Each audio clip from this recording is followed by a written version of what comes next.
Welcome back to yet another edition of the Deuce and Don podcast. I'm one of your co-hosts, Don Blake. And I'm Deuce. And we are back, man. The Deuce and Don podcast, man. We've been consistent for a bit now, bro. Yes, sir. It feels good, man. We've been getting good results. We appreciate the fans, showing up. But today we're going to talk about music. As usual, it's been a busy summer, you know what I mean? Summers is a crazy time for music. So we've been reviewing all types of things, things that have been coming out, the past couple of months and whatnot. But we got a single we want to review. Deuce, tell us about that single. Yeah, the single for Offset and JID. Right. That's Offset's single for his album. It's coming out. He's coming off, he has some momentum going. He made some songs with Gunna that a lot of people in the streets like. So he has some momentum doing his solo career without the Migos. So Streets is fucking with Gunna? Yeah. Well, I mean, the fans, some fans are fucking with Gunna. Right. We'll say that the industry is still fucking with Gunna heavily right now. I'll say that. You know what I mean? But Offset and Gunna, I did notice though they've been like they're gonna be on each other's. I think Offset was on Gunna's album. We're gonna talk about Gunna's album probably another time. But I noticed that Gunna was on Offset is on Gunna's album and Gunna's on Offset's album. But I think Offset's album comes out on August 22nd. That's the same day that Ghostface Killah's album comes out as well. Oh shit! So that's gonna be a crazy day for hip hop. You know what I mean? In all spheres of it. But we talking about so basically because Offset got two singles out right now, and the one we reviewing today is called Bodies with JID. Right. And I'll say this, man. I think Offset is probably my favorite Migos since I first heard them. You know what I mean? I think that he's got a really good flow. You know what I'm saying? Yeah, his flow is probably his best. You know what? Attribute. Nah, I'm gonna retract that statement. Actually, I like Offset, but I think I like Quavo better. But Offset is pretty good. Offset's pretty damn good too, though. Just cause like he could flow. You know what I mean? Yeah. So I think he showcases that again with this. With Bodies. This song, I thought his flow in the first two verses were good. JID did good too. I think. He brings his own flavor to it. The production isn't exactly my favorite. Yeah, I understand that. It's kind of like the melodies are a little uninspired to me. You know what I mean? Like they got the the let the bodies hit the floor sample. That's cool. It's a we remember it. You know what I mean? But it's not like it's catchy. Yeah, it's not like this is life changing music right here. Like nah, you know what I mean? Like they, I'll say this lyrically, it was solid. You know what I mean? Not my favorite production in the world, but it's just one single. I haven't heard the other single. I'll check out the album definitely though. So, yeah, what you think of the song though? I liked it. I wouldn't say it's like the best. I wouldn't say it's like my favorite single that Offset's put out. I liked a lot of his solo songs too, so I wouldn't say that he's not a good solo artist. But I'm more excited to see what he has for the album. And I know he has a good amount of songs in there, so I'm sure he'll have a lot of bangers or songs that could potentially be hits, Definitely. So I'm excited for what this would be, and I know JID, he's a really great rapper, and I know he does his thing regardless of what song he's on. So definitely, he brings it. Yeah, for sure. I respect it. And yeah, so I think I'm definitely gonna be looking forward to this album. I think it was a good little appetizer, but one of the albums that did come out very recently, I think it came out like maybe 5 or 6 days ago, was Chance the Rapper's album. Let me get the album title because right now I only know it by picture. You know what I mean? But I'll say this about the album, man. It's called Starline. Starline. At first I'm gonna keep it real, bro. At first when you asked me to review Chance the Rapper's album, Starline, bro, I was like, I don't know, bro. Like Chance the Rapper, I don't know, man. I'm just like, cause he kind of like. I might have just put him into a certain box. Is that your type of like lane of? Not really. So like when I was younger, I would listen out to a lot of these rappers that and by younger, I'll go like the 2012 to 2014 era. I listened to a lot of these rappers, and I'd be like, I don't know, bro. It's really not like my cup of tea in terms of like what it was. But at the same time, now I kind of understand it years later because I'm like, these guys are trying to come up with their own styles and not sound like anybody else. And that's so difficult to do. And at the same time, like having it. Not only a completely new style, but to where everybody loves it. It's difficult to really accomplish. And so with Chance the Rapper though, I like the Acid Rap, for example. Like I like that album. Came out in like 2013 or 14. So I remember it was like middle school type of time. Middle school. Yep. Like 2013, 14. In case y'all aren't wondering, something like that. So But anyway, my point is this, right? Like after that album, I wasn't really fucking with nothing else he really made. Even there was a joint in like 2016 that a lot of people like. I wasn't crazy about that neither, really. But the Acid Rap. Coloring Book was the other Color one. Book. Yeah. Coloring Book was with not, Justin Bieber on it. Yeah, I'm like, I like that song. I like that song with him and Justin Bieber on it. I forgot the other songs I liked on the album. On Coloring Book. Yeah. Yeah. Well, and that came out though already 9 years ago, so that's pretty crazy how time flies. But we're here to review Starline though, and I'll say this right. At first, I was like, first song, I was like, all right, we getting the same old, like Chance the Rapper type of shit. But then I'm like, I'm listening, and I'm like, yo, he really got his own style confidently. I'm starting to listen to it, and I'm like, yo, this dude is like really creative. He's very profound. He's conscious. He's political. And he's got a lot of strong things to say, and that's what I like, because there's a lot of bullshit going on in music right now, and I can only take so much of it sometimes. And it's like, with Chance, I'll say this, right? The reason why maybe he wasn't necessarily my lane was I might have considered him corny as a fan, right? But now, like, I kind of understand where he's coming from in terms of the fact that like it's a lot to digest when you listen to his music in terms of like the message he's sending, the lyrics and all that. And I rock with that, honestly. Like I'm listening to some of these songs and I'm like, he's really taking a lot of creative risks. The production sounds really good. Yep. Like the production is like amazing. He got pianists like at the end of damn near every song, bro. Yep. Like making it sound really good. And he's taking a lot of creative risks. So it's like it reminds me of Acid Rap in some ways. You know what I mean? I would say that, definitely. Chance, he's always had that ability to have that creative ending to his songs where it's like almost like a monologue, and the melodies and the messages behind his, punchlines and his music is always like a little bit like a political stance a little bit, but for sure. Also like having a message behind it that's uplifting to his fans, and that's always been him. And I feel like that's kind of what he's missed throughout the time, that from Acid Rap for one onto now Coloring Book and on then, that he kind of got more into like a fitting into more of a box, or like too much of whatever he was going through, kind of like backpack rap, I call it. Exactly. And I feel like he wasn't really being his self, and there could be whatever reason that he was going through that he changed his music. But I think this album right here is definitely a nod to all the greatest hits he's probably put out, honestly. I really like this album. For sure. It was long too, and so it's like but the thing is, it can be entertained at all times, I think. What I think about it though is the fact that, like, I can't speak for everybody, in terms of like all the fans in hip hop, but I'll say a lot of fans my age, a lot of them, they don't want to listen to conscious music. They don't like listening to things that make people think, because they think it's corny to like teach people something. Yeah. But on this album though, like he's talking about like the state of American society, politics, shit like that. Like, for example, some songs like the fourth song, The Negro Problem, he's talking about like the issues that go on in the black community, and how the American government and other communities, they just act like it's not their problem when it really is. Yeah. Mm-hmm. And as a result, it's like a big system that all affects it. Actually, no, it's not like it. It is a big system that all affects it. And he's explaining it on that record.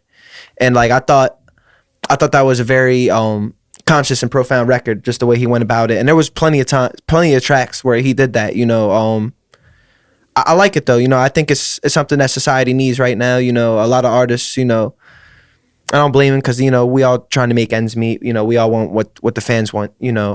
But sometimes, the message has been kind of like diluted to where it's just like it's the same old stuff. But like now it's kind of refreshing to get something that's not like the same old stuff pretty much. Yeah, it's like when the music, obviously the message is always something that resonates, within the culture. But like when it's not done well, it's kind of like, all right, like we get it, we understand the message, and we side with the message, but the song itself and the music itself is not necessarily like a cup of tea almost for everybody, Right. But when it's done well, then it's like, all right, like that's the best of both worlds, and that's how you really become successful in that lane. And for sure, Chance did that. Nah, you're absolutely right about that. Because a lot of people, some people, only listen to music when they're partying or when they're, in with big groups with their friends, and because of that, in those times, they feel they don't want, music that's going to make them think or make them, real emotional. For example, they just want stuff that they could like party to, about being lit, who got the most money, who got the most girls, cars, shit like that. You know what I mean? But it's not, life is more than that. You know what I mean? Because you can't bring that all with you. So it's like he's Chance is also rapping about God. He's rapping about his sobriety. He's rapping about drugs. Also, another thing, bro. I was telling him this, Aaron, this when we was listening, bro. I was like, yo, he back on drugs again, Chance, bro. Yeah, he's definitely back on the acid. Bro. A lot of lyrics and the beats, man. He's like, he don't give a fuck anymore. He just doing whatever his brain telling him to do. He just going with it. And I'm like, yeah, because real quick, actually, let me ask you, what's your favorite songs on the album? I would probably say Space and Time. I think that's the name of the song. Right. I remember that one. I'll first listen. The melodies, the Chance on the storytelling and the way he was talking about what you were just saying. I think that was probably my best listen to song. I probably listened to that probably like 5 times. Oh, all right. My first song, yeah. I like so I thought the features in this was pretty good, in terms of the list they had, but in terms of performance, I thought Lil Wayne's feature on Tree was good. Yep. I really liked Tree. It's my second favorite song. For sure, bro. I thought Wayne brought it. Young Thug, he did good too, but not as well as Wayne. I thought, in terms of, not to say Thug didn't do his thing, you know what I mean? Yeah. But Wayne really nailed it. And then this one dude on the 5th track, it's called, I'm probably pronouncing it wrong. The name of the track is Drapetomania, I think. Drapetomania. That sounds right. And Baby Chief Do It. I never heard of this dude before. On the 5th track, that dude's verse, he went in. Chicago Kid? Yeah. No. That's the track before. That's Baby Chief Do It, bro. I was listening to that I never verse. heard of him either. Yeah, but anyway, dude went in. I don't know if he's from Chicago or if he's just coming up or if I'm just, living under a rock and don't know about him. But dude went in. I would definitely listen to that again. Yeah. Any other favorites you could think of? Based off this, and all the fans, while we gun in your purse, that was funny. Which one? The gun in your purse. Oh yeah, the gun in your purse one was funny, bro. The hook just had me dying because a lot of these dudes be coming in with Gucci bags and all these shit, and they really got like guns in their purses, bro. Yeah. I'm like, all right, if you got it in there, I can't really say shit. It's your purse, bro. So it's like, But yeah, so I guess they was talking about that too. I thought it was funny, but it wasn't necessarily one of my favorite tracks on the album. But the Just a Drop song I like also. Yeah. Pardon me? The Just a Drop. Oh yeah, Just a Drop. Yeah, with JID Electronica. I thought he did good too. And then the Highs and Lows with Joey Badass, I really like that one too. That one was dope. But mainly, yeah. I kind of like almost 10 songs on this album, probably. For sure. Nah, I would say though this song is especially towards the middle, bro. It's real spaced out, bro. You know what I mean? It's like it just sounds crazy. You know what I mean? So I give a lot of props to Chance, man. Well produced. You know what I mean? This is a very solid project. This is definitely, to me, I'm gonna say this is his best project since Coloring Book. You know what I mean? I'm not ready to say acid rap, but it's his best project. It's his best project in years, definitely, in my opinion. And that's amazing considering how much long ago that Coloring Book came out. Right. He's putting out this good of a project. Because, some projects he had was kind of, the Big Day they said was like a real miss. You know what I mean? Yeah. And so, but it just goes to show, man, you could recover from your misses, man. Shoot, even 100%. Nas had misses with albums in the public's eye, and he came, you could come back, but this album's good, bro. I'm definitely keep listening. But yeah, bro, I think that brings us to the state of hip hop right now. Would you put Chance the Rapper in your top 5? Probably not in the top 5 rappers currly. Yeah, I wouldn't either. I would much respect to him though. But yeah, I would say in his lane, he'll always have that type of fan base, and in this point in his career, like he'll always have he'll have his shows and we'll have his sold out shows where we go. He's more of like kind of a festival artist almost, right? But maybe not. As far as the current rap, I wouldn't put him up there. Right. I agree with that. Yeah. But he has his own, he's still making money, he's still successful, and he's still almost like a legend almost, especially in Chicago. Definitely. So, yeah. So to put things in perspective though, last episode we just randomly started talking about the top 5 NBA players in our opinion, and shit popped off, started trending, with the shorts. So we kind of trying to just think about our top 5 with hip hop. Like right now, for me, like I would say in terms of the top 5 hottest rappers in the game right now, if we're talking about August 2025, I still got to go with Kendrick Lamar. He's still, you know what I mean, hot off of the beef, the momentum of it. You got to put him there. You got to put him at probably 1. Yeah. I think you got to put J. Cole in there still, and you got to put Drake in there. Even though Drake's suing, and he going all out with the women, he completely done, making music for the streets. Drake's still in that top 5, bro. He's still very relevant, Yeah. So I gotta put them 3 still up there, all jokes aside, Drake is still really good, you know what I mean?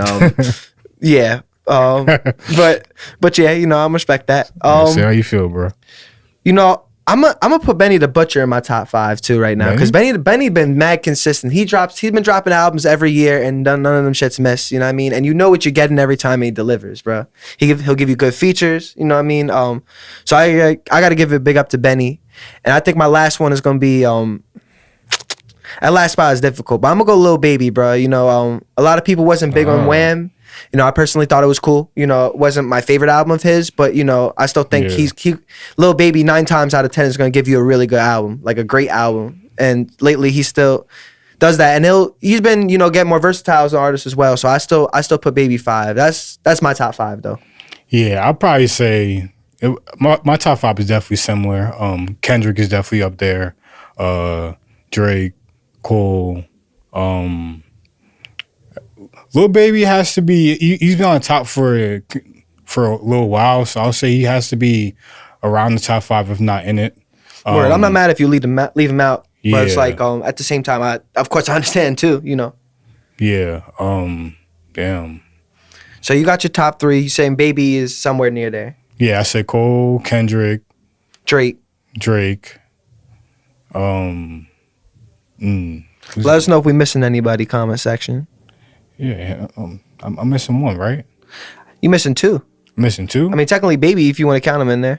Yeah, I'll put Baby in my top 5. Damn. Hey, yo, time out. Wayne. I wouldn't say currently he's in the top 5. Maybe 21. 21's up there, right? You want to say 21 Savage? I like 21 Savage. I like what he does, but I don't know if I consider top 5 just because like I don't know if he's as lyrical as the other dudes I mentioned. But it's crazy. They playing Benny the Butcher right now. They playing his album right now in the other room, bro. Yeah, Benny's up there. The thing is, damn, Benny. I don't think he got the younger fans as much as he got like the real, East Coast hip hop fans as much. But at the same time, he still could make music that could like get the youth. You know what I mean? I think though it's just more curtailed to like that East Coast, old school hip hop, but shit, that whole group is up there. But I think Benny's versatile as hell. That's why you got to put him 5, top 5 to me. That whole group is up there, honestly. Definitely, West Side, Conway for sure. Yep. All right, man. So come up with a top 5, bro. We talked about. I put 21 in my top 5. I put 21 and Baby. Yeah. All right, cool. All right, so yeah, man. I think it's gonna wrap up our music edition of the Deuce and Dom podcast, man. We did something a little different this time, but we're gonna keep coming with album reviews. We got a lot of albums to review, man. Yeah. So we can't wait. Just let us know what y'all think. Let us know what y'all want. Deuce, any last words before we wrap up? Yes, sir. On the road to 50 subscribers. Currently we're at 44. We thank you guys so much for the support and the likes, the comments, and the engagement overall. We love you guys so much, man. Get us to 50, and we'll get those live streams going for you guys, man. Thank you. More content going for y'all, man. We appreciate it. No question. Deuce and Dom, we are out. Peace.